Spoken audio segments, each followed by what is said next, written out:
truth that shall set us free from environmental toxicity.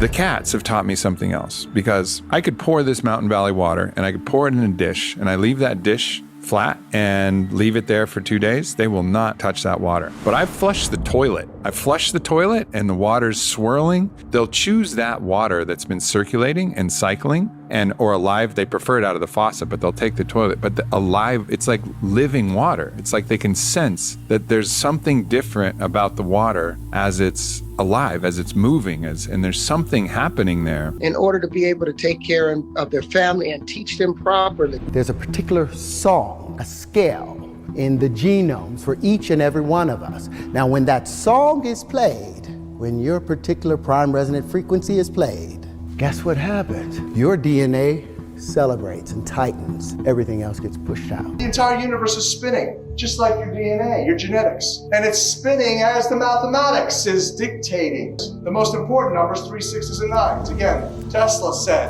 who created Tesla coil. Tesla coils, energy amplifiers. Your DNA is an energy amplifier, a coil, operating by the 3, 6s, and 9s primarily. For those of you who don't know what I'm talking about, you've probably looked at engines or motors, magnets that have been wound with copper wire. When you do that, when you wind the copper, coil the copper around the magnet, it enhances the energy dramatically. That's what your DNA is. It's an antenna to the creator. Technically, the scientists call it photon emissions for intercellular communications. That's the primary function of DNA. Phonon is sound. Photon is light.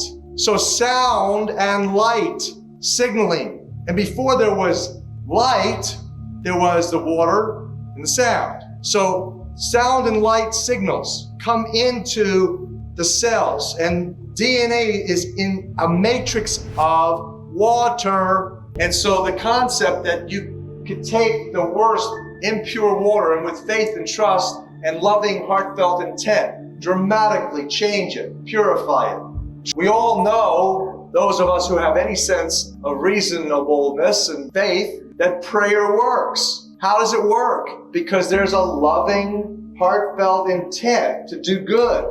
And that loving, heartfelt intent is connected directly to the musical, mathematical matrix in the source. And so the concept of taking the sacred geometry and mathematics of the musical divinity, putting it into the image of a perfect circle of sound, putting 528 highlighted at the center, putting love and thanks. Now you can see how I came up with this. You don't need a rocket scientist degree to realize it.